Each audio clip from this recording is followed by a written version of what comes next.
Namo tassa bhagavato arahato samma sambuddhassa. Namo tassa bhagavato arahato samma sambuddhassa. Namo tassa bhagavato arahato samma sambuddhassa. So we're reading this morning from Ajahn Jeff's collection of Ajahn Chah teachings. The collection is entitled Still Flowing Water, and the title of the talk that I'll be reading from is called Becoming a Samana. And it begins on page 86 of this collection.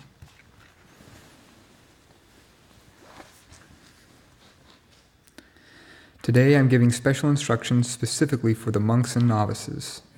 Set your hearts on listening. Aside from the practice of the Dhamma and Vinaya, there's nothing else for us to study, talk about, or offer opinions on. I want each of us to understand that we now have the status of people gone forth, so we should behave in a way that's fitting for monks and novices. We've all passed through the status of lay life. It's a status marked with turmoil, with no clear patterns for our behavior. So now that we've entered the status of samanas in the Buddha's teachings, we have to change our hearts and minds to be different from those of lay people. Our words, our movements, our comings and goings, our ways of eating, stepping forward and stepping back, everything has to be in line with those gone forth who are called Samana, which means people who are peaceful and at respite. Before, we were lay people and didn't know the meaning of Samana, peace and respite. We all let our bodies and minds find enjoyment in line with our defilements and cravings. When our preoccupations were good, they made us glad. When they were bad, they made us sad. That's called being influenced by preoccupations. When we're influenced by preoccupations, the Buddha said that we're not taking care of ourselves. We don't yet have a refuge, so we let our hearts and minds run loose with enjoyment, with suffering, sorrow, lamentation, and despair. We don't rein ourselves in. We don't contemplate things. In the Buddha's teachings, when you ordain into the status of a samana, you have to make your body that of a samana. To begin with, you shave your head. You have to cut your nails. Your clothing is the ochre robe, the banner of the noble ones, the banner of the Buddha, the banner of the Arhants. The fact that you are ordained depends on the legacy, the inheritance left behind by our foremost teacher. That's why our way of life is enough to get by on. Our dwellings, for instance, come from the merit of the faithful who build them.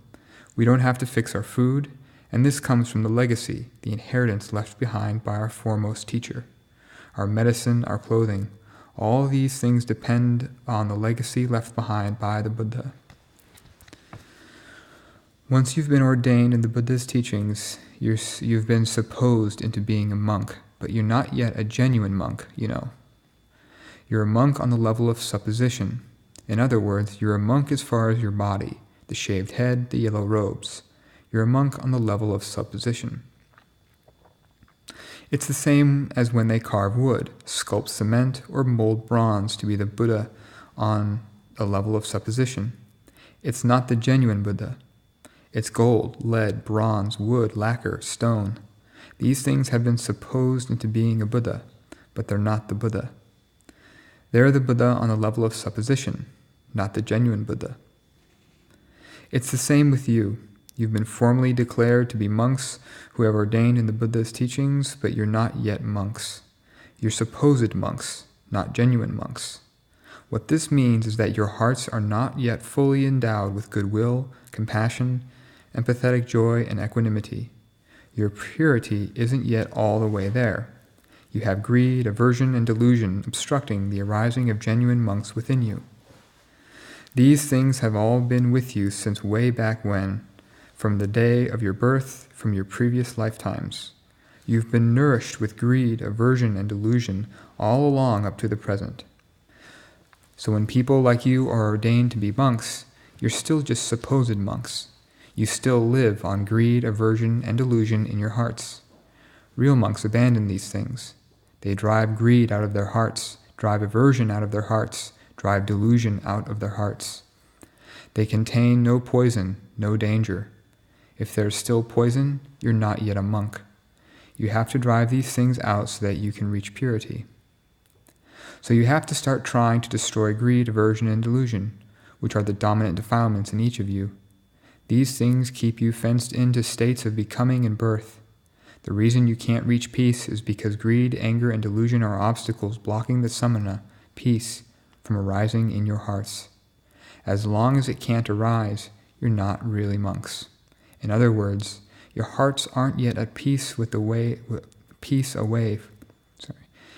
In other words, your hearts aren't yet at peace away from greed, aversion, and delusion. That's why we've come to practice so as to eradicate greed, aversion, and delusion from our hearts. Once you eradicate greed, aversion, and delusion from your hearts, you'll reach purity. You'll reach genuine monkness. At the current level of your practice, you're monks on the level of supposition. But it's simply a supposition. You're not yet monks. So build a monk within your heart.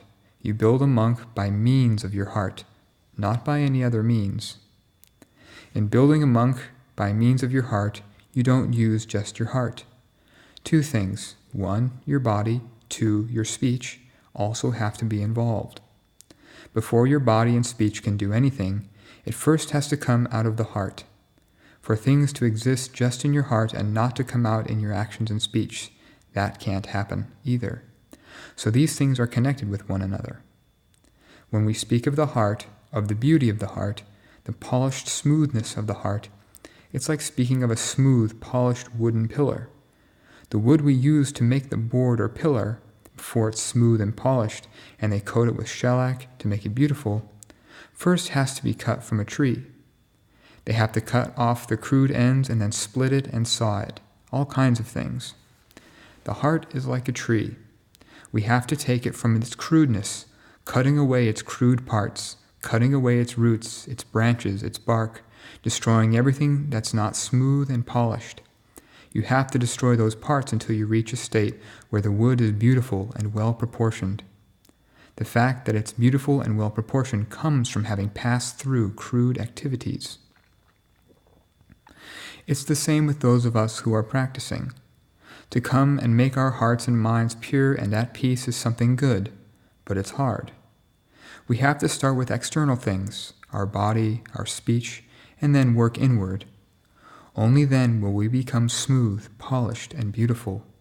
It's like having a finished table or bed. It's beautiful now, but it used to be crude. It was a tree, a trunk. So we cut it, cutting the trunk, cutting away the leaves, because that's the path we have to follow so that it can become a table or bed, so that it can become something beautiful, good, and pure. In the correct path to peace as formulated by the Buddha, he formulated virtue, concentration, and discernment. This is the path leading to purity, leading to becoming a Samana. It's the path we can wash greed, aversion, and delusion away. You have to go through the steps of virtue, concentration, and discernment. This isn't different from making a table. When we compare external things and internal things in this way, there isn't any difference. So when we train your habits, making you listen to the Dhamma, making you chant, making you sit in concentration, these things grate against your heart. They grate because your heart is sloppy and lazy. It doesn't like doing anything that clashes with it, that puts it to difficulties. It doesn't want these things. It won't do them. That's why you have to make an effort to endure. We all have to use the qualities of endurance and persistence to slash our way through and keep trying to do these things. Our bodies, for instance. We used to do things that were fun and unruly, all kinds of things, so now that we're watching over them, it's difficult. Our speech used to speak without any restraint, so now that we're restraining it, it's difficult. But even though it's difficult, we can't let that stop us. It's like a tree. Before we can make it into a table or a bed, we have to go through difficulties, but we can't let them stop us. We have to go through those stages. To get the table or bed, we have to go through the crude parts. It's the same with us.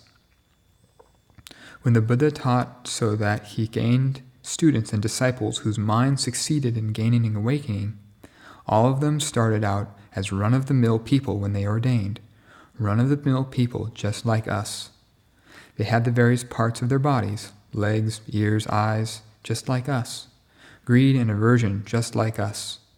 None of their features were in any way different from ours. That was true of the Buddha himself. That was true of his disciples. In every case, they took what wasn't yet capable and made it capable, what wasn't yet beautiful and made it beautiful, what wasn't yet up to standard and brought it up to standard. This has been true all along up to us in the present. We ordain the children of householders, farmers, merchants, people who have been embroiled in every variety of sensual preoccupation. These are the people we ordain and train, and we've been able to train them all along. So understand that you're just like the noble ones of the past. You have the same aggregates. You have a body, just like them. You have feelings, pleasure and pain, just like them. You have perceptions, recognizing and labeling, just like them. You have thought fabrications and consciousness, good and bad, everything, just like them. So each of you is one more person in the same condition in body and mind like the students of the Buddha gained in the past. You're not different in any way. His noble disciples started out as run-of-the-mill people. Some of them were troublemakers, some of them were fools, some of them were ordinary run-of-the-mill people, some of them were good people, just like you. They weren't different in any way. So just as he took those people and trained them to practice so as to attain the noble paths and fruitions, we today take the same sort of people to practice, to develop virtue, develop concentration, develop discernment. Virtue, concentration, and discernment are the names of our practices. When we practice virtue, practice concentration, and practice discernment, we practice right at ourselves. We practice right at ourselves, and that's when we're on target. We're on target with virtue right here, on target with concentration right here. Why? Because the body is right here with us. Virtue is a matter of every part of the body, every part that the Buddha had us look after.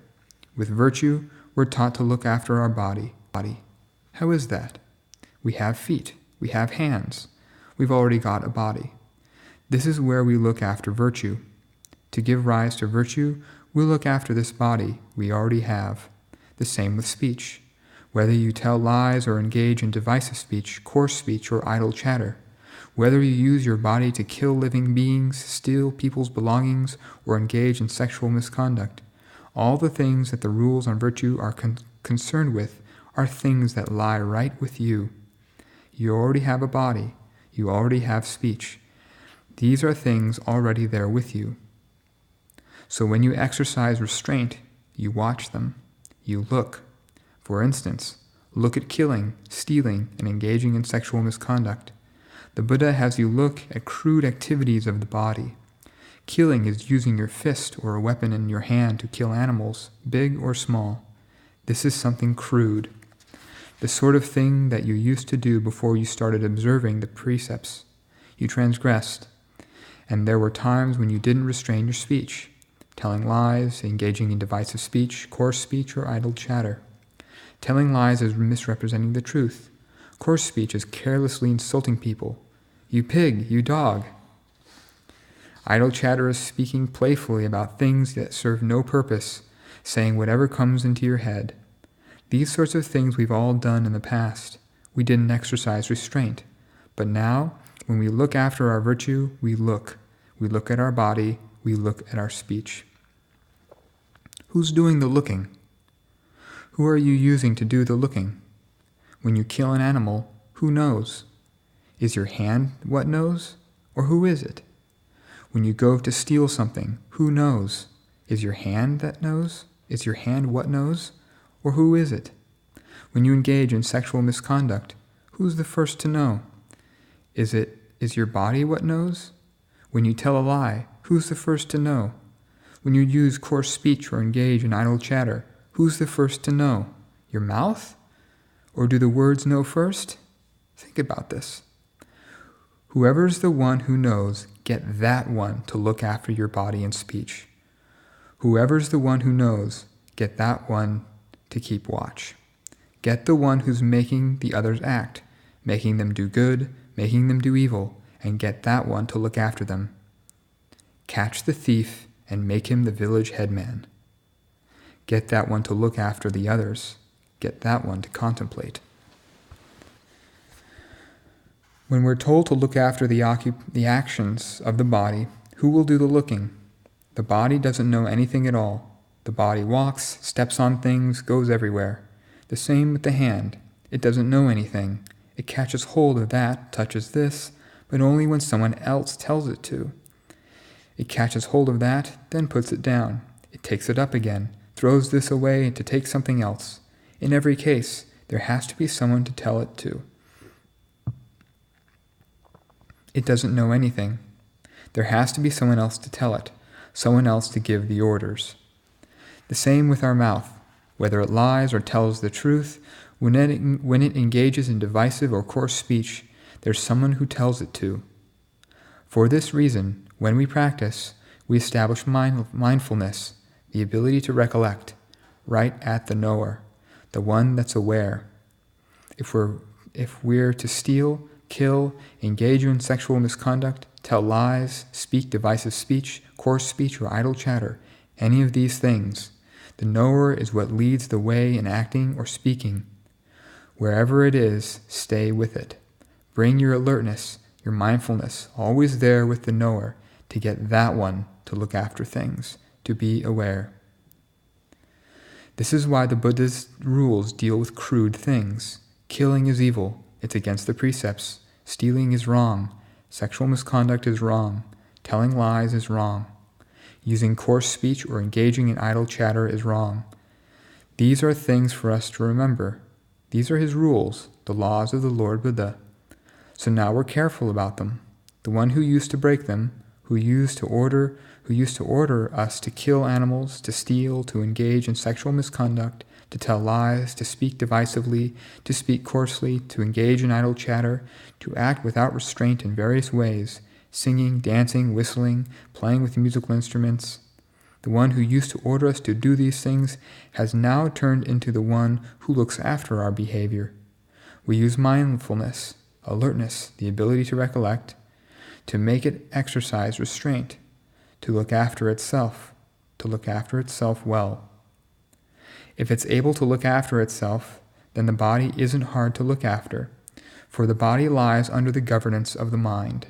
Our speech isn't hard to look after, for our speech lies under the governance of the mind. When that's the case, looking after the precepts, looking after our body and speech, isn't hard. We make ourselves aware in every posture, standing, walking, sitting, or lying down, every step of the way. Make sure that you know what you're doing before you do it, that you know what you're saying before you say it. Don't act or speak before you know what you're doing. Know first, and only then act or speak. Be mindful, recollect, before you act or speak in any way. You have to recollect first. Practice this until you're quick at it. Practice being ahead of the game. Be quick at being able to recollect before you act, to recollect before you speak. Establish mindfulness in your heart like this. Get the knower to look after itself, for it's the one who acts. Because it's the one who acts, things won't work if you have anyone else look after it. You have to get it to look after itself. But it doesn't look after itself. If it doesn't look after itself, things won't work. The Buddha taught that looking after your precepts isn't hard if you look after yourself. If any forms of harm are about to arise by way of your bodily actions or speech, then if mindfulness is in place, you'll recognize them. You'll have a sense of right and wrong. This is how you look after your precepts. Your body and speech depend on you. This is the first step. If you can look after your bodily actions and speech, then they're beautiful, at ease. Your manners, your comings and goings, your speech are all beautiful. This kind of beauty is the beauty that comes from having someone shape and mold them, someone who keeps looking after them and contemplating them all the time. It's like our home, our sala, our huts, and their surrounding areas. If there's someone to sweep them and look after them, they're beautiful. They're not dirty, because there's someone to look after them. It's because there's someone looking after them that they can be beautiful. The same with our bodily actions and speech. If there's someone looking after them, they're beautiful. Evil, obscene, dirty things can't arise. Our practice is beautiful. Adi kalyanam, madhye kalyanam, pariyosana kalyanam. Beautiful in the beginning, beautiful in the middle, beautiful in the end. What does this refer to? 1. Virtue. 2. Concentration. 3. Discernment. These things are beautiful. They start by being beautiful in the beginning. They start by being beautiful in the beginning. If the beginning is beautiful, then the middle is beautiful. If we can exercise restraint with ease, always being watchful and careful to the point where our mind is firmly established in the act of looking after things and exercising restraint, always intent, always firm, then this quality of being firm in your duties, firm in your restraint, is given a different name. It's called concentration. The quality of exercising restraint, always looking after your body, looking after your speech, looking after all the things that would arise in this way, this is called virtue. The quality of being firm in your restraint is called something else, concentration, the firm establishing of the mind. It's firm in this preoccupation, firm in that preoccupation, always restrained. This is called concentration. This level of concentration is external, but it has an internal side as well. Make sure you have this with you always. This has to come first. When you're firm in these things, when you have virtue and concentration, then you will also have the quality of contemplating what's right and what's wrong. Is this right? Is this wrong? These questions will arise with every preoccupation that comes into the mind. When sights make contact, when sounds make contact, when smells make contact, when tactile sensations make contact, when ideas make contact. A knower will appear, sometimes happy, sometimes sad, sometimes pleased. It will know good preoccupations, bad preoccupations. You'll get to see all kinds of things. If you're restrained, you'll get to see all kinds of things coming in, as well as the reactions in the mind, in the knower.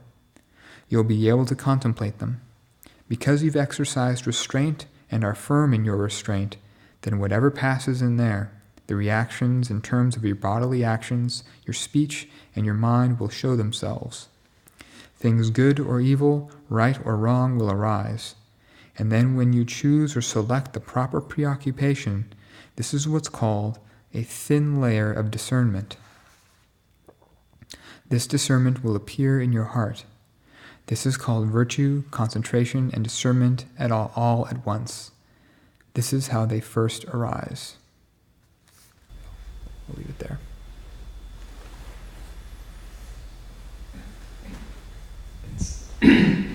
Just noticing this is the way the cultural context works in terms of that extended metaphor of making a pillar out of wood, and what Ajahn Chah emphasized, emphasizing all of the stuff all the work you have to do, all the stuff you have to knock off, and how the pillar, the trunk of the tree, isn't beautiful until it becomes that pillar. And that's both, and we might use the same sort of metaphor in the West, but oftentimes what would be emphasized is the actual beauty of the wood itself, rather than everything you have to knock off. Just noting that. Reminds me a little bit of the shrine table in the new Nava Hall. Those were kind of gnarly, sort of slightly curved trees that had fallen. But thinking about how much work went into refining it, and now you can, like you're saying, the intrinsic beauty of the wood, the grain. I mean, Ajahn Kaccana knows best how much sanding was done, how much polishing was done. We would go down to the workshop every few days and take a look at it on the tables in there, and every time we'd go down, there'd be more depth to to the grain and the smoothness of the wood. But yeah, thinking about how much work of, quote, letting go of all the coarseness of the branches and the bark and everything had to happen for that to be revealed. Yeah, it took a year and a half. And that also underscores the, kind of, it was the very last thing that you read too, that discernment or wisdom, isn't just, penetration of anicca, dukkha, anatta. It's recognizing wholesome, unwholesome states and being able to gradually whittle away, choosing the wholesome states, eliminating the unwholesome qualities. That's wisdom, that's discernment. Which parts of the tree to cut off? Andy Matters had an interesting reflection about working that piece of wood, and he said once the grain really started to come out, that was the suffering of the tree. And that it's through the windstorms and how it grows and all the trials and tribulations it goes through in its life that gives it that beauty.